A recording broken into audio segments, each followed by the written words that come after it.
Thud, thud, thud. My heavy steps resound down the narrow road, quickly swallowed into the night. Oh, hold on. Now, The moon was full, and I was dying to sink my teeth into some. but there was another step. Get it? It's funny. Because I'm a vampire. But there was Just also nice. another set of steps, or rather, two sets of steps that sound to either side of me. Far lighter steps, with far more grace than I could ever hope to achieve. Look, I know you're here to protect me, but do you really need to be so, close? Yes. Those steps belong to none other than my self-professed guardian angels. Well, no shit. Sakura to my left, Hikari to my right. It was actually the silver goal. Yeah. They practically walk in unison with me, their shoulders inches away from mine.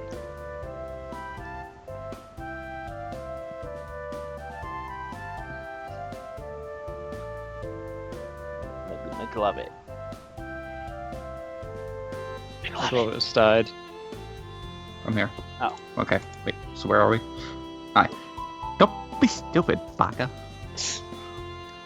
Walking home alone at night. Walking home alone at night with perfect time for the enemy to strike. This is where we have to stay on our guard the most. Yikes. She doesn't have to yell so loud right into my ears like that. I think I must have just a little bit deaf. I must be just a little bit deafer. Just from spending time with her alone. Jesus.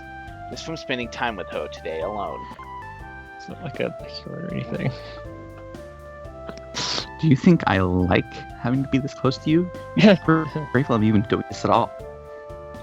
Baka. Another humph, and a turn of the head. Her vibrant hair swaying gently. Vibrant is the word. Right. Sorry. She has a different theme. I guess. Interesting. Aw, don't be like that, Hikari. Don't think I don't catch you sneaking glances at his face while he's looking elsewhere. As she walks, Sakura leans across me to smoke at Hikari. This is getting really awkward, guys.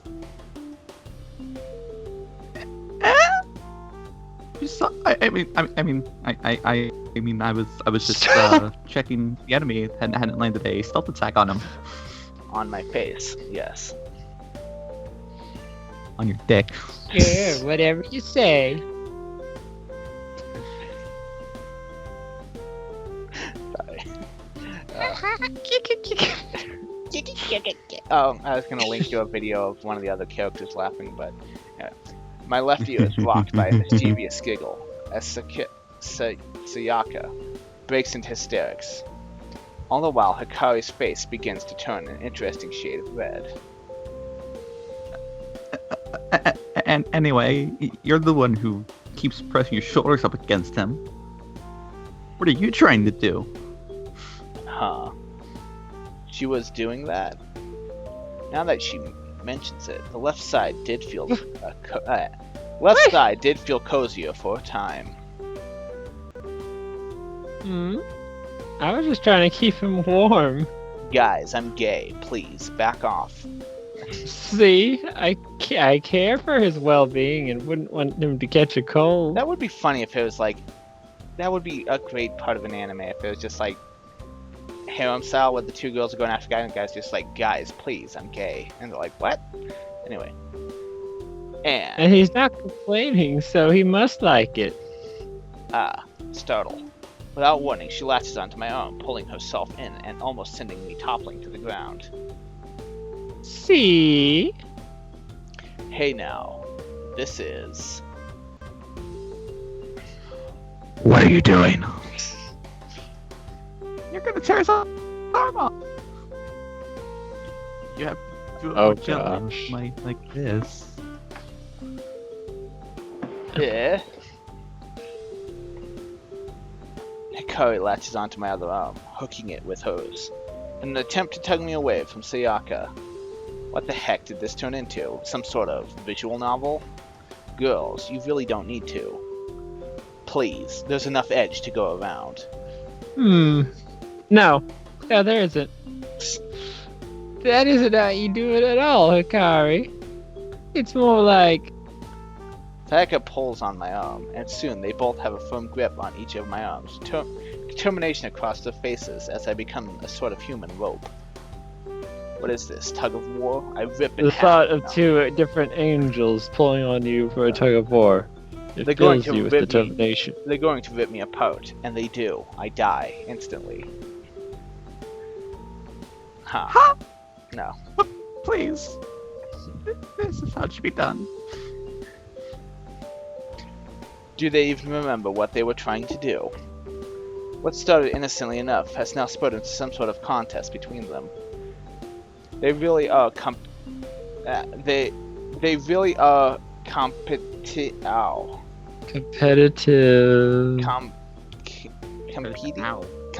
Competitive, yeah. They really are competitive. Ow. Yeah. Now's not the time to think about stuff like that. Can you please get off me?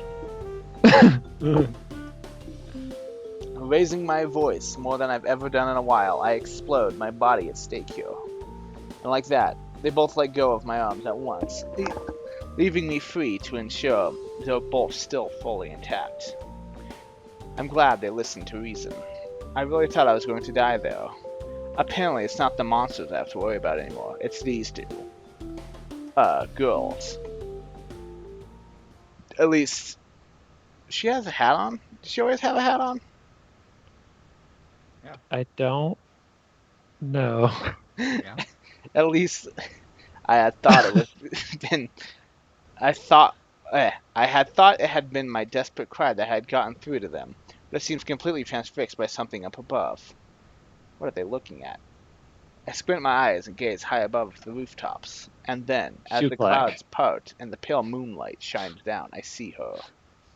Shoe clack. Click. A girl sits on the edge of the highest, one of the tallest, ledge of the highest point of one of the tallest buildings in the area.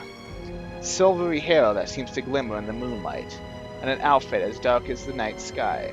She gives off an awe-inspiring look, almost angelic.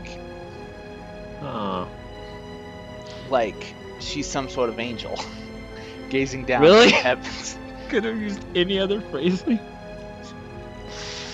At least I would call her an angel if it wasn't for the unsettling grin, and just now spread across her face at the sight of And us. horns that are clearly visible.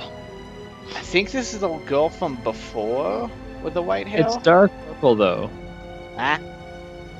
What was the one before? Dark purple. I know, the words are White. dark purple. They seem to each have a color attached to their dialogue. Was this? So is this me or Zach is this is not here. me?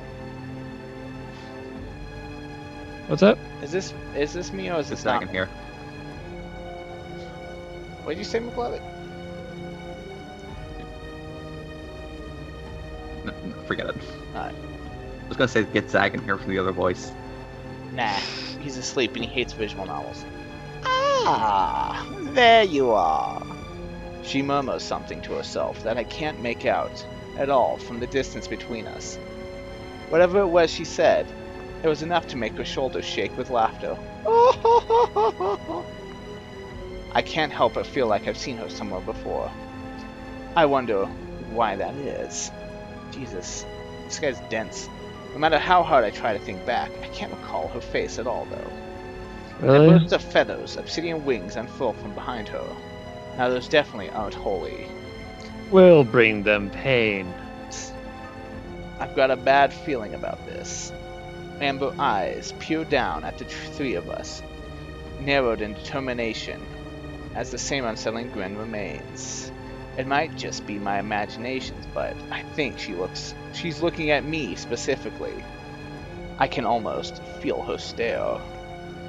It's enough to send a chill down my spine, and sparks a faint pulse at the back of my skull, and a slight tingling in the groin. A friend of yours? I force out a laugh, though I know the truth. Little. Anyway. The air is growing tense, like that time with the monsters before. and the looks on both Hikari's and Sayaka's faces can only suggest something bad is about to go down. Da da da da da da da da da. Ha!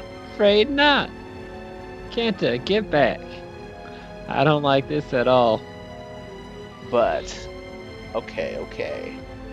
I do as I'm told, and I retreat back a good distance, not really wanting to argue when they look at this.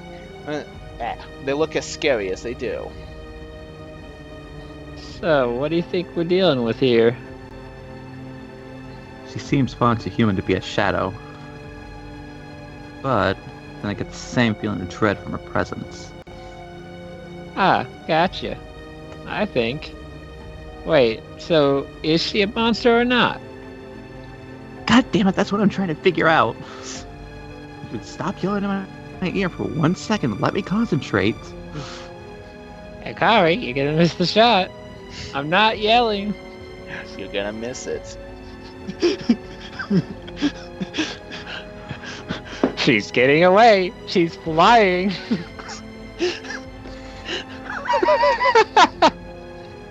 Anyway. Sheesh. Right. I forgot.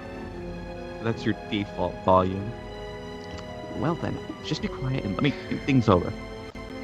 You're so cruel sometimes, Hikari. The silver-haired girl, still high atop the roof, gives me one last look before turning her gaze to the girls. And then she jumps. And dies. What? Why did she jump? I can barely watch. She plummets down. She has wings! Anyway, she plummets downwards, towards where the guardians are stood. No hint of even beginning to slow down. Oh, those wings just for show. Alright, fair enough. So he noticed. Yeah. Faster and faster she descends, before finally the pavement closes in. I don't want to watch, but somehow I get the feeling she wouldn't have jumped without a good reason. At least I hope she didn't. Ring! Mere inches from smashing to the ground, her wings spread wide, as if brakes, before bringing her to a sudden stop. Not even a gradual halt. She just comes to a complete, grinding halt, as if the laws of gravity don't apply to her at all. Apply to her. Even with wings, something like that shouldn't be possible. Interesting. I mean, if a pigeon were to attempt something like that, they'd barely be recognizable on the pavement right now. In fact, her feet aren't even touching the ground. She hovers above ever so slightly before stepping onto the solid surface, as if stepping off an invisible platform. Part of me is relieved that she isn't hurt from the little stunt, but the part of me is also terrified as to what might happen next. The silver-haired girl stands before a car. You're gonna have a threesome. Yeah. Her expression still as unsettling as ever. Dante's divine visual novel. Anyway. Despite her smile, though, there's nothing in her posture that would suggest that she has any bad intentions. Yet the other two girls are tense. My head rings, just trying to focus on her, like that monster from before. Is she related to them? I clutched a hand to my head and tried to steady myself. It's taking all of my willpower just to keep upright at the moment. Good evening, girls. She greets them so casually, despite the intense glares directed her way. Somehow, I get the feeling she didn't leap off a freaking roof just to exchange pleasantries. Let's cut to the chase, shall we? Who are you and what do you want? My, you're a hostile bunch, aren't you? She lets out a devious giggle, doing little to ease the tensions in the air. Very well. You may call me Yuzuki. As for what I'm after, well... Her eyes flit from the girls and settle straight onto me. Her smile enough to send chills down my spine. Ooh. I'll be taking the boy if you don't mind. See, he's very important to me. I like her dead set face. I knew it. Of course she would be linked to this whole mess. Why wouldn't she be? Today's the day where everything is apparently where everything apparently wants me dead. Sayaka and Hakari Hey, refuse to comply. she didn't say she wanted him dead. She just said she's important. I mean, of course they wouldn't. They wouldn't be Would very you good trust those guardian horns? angels. Yes. They're coming from a hot demon, of course. They can't lie. They wouldn't be True. very good guardian angels if they just stepped aside for a maniacal girl. No. I suppose we have to do things the hard way, The pair stands tall before me, their fists tightened. I think there's only one way this is going to end up. The air around them seems to crackle. The amount of power Please tell me contained we get in to all see them. something All of immense. this battle. Ellipses. I'm afraid to even take in a breath, in case I might set things off. I'm afraid to even take... Oh, whoops. This is dangerous. Even I can see that. And I'm an idiot. I blink and... Izuki lunges for them in a flash, for the sight seemingly torn out of front of the air itself. Oh, wah! Whack! Sparks fly from the collision of metal against metal. Hikari was just... Sorry, I was distracted by the music. Hikari was just barely able to react in time, changing her outfit in a flash and blocking the blow with her sword.